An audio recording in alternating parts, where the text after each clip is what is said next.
chỉ lấy dung trôn cây trồng chiều lâu chỉ lấy dung trôn cây trồng chiều lâu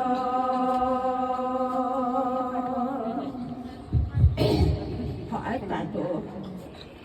phải thằng ta làm 걸 원년 대창한 것을 뜨기네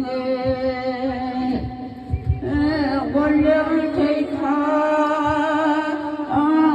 것을 뜨기네 원년 대창한 것을 뜨기네 표가의 영가고 뜨기네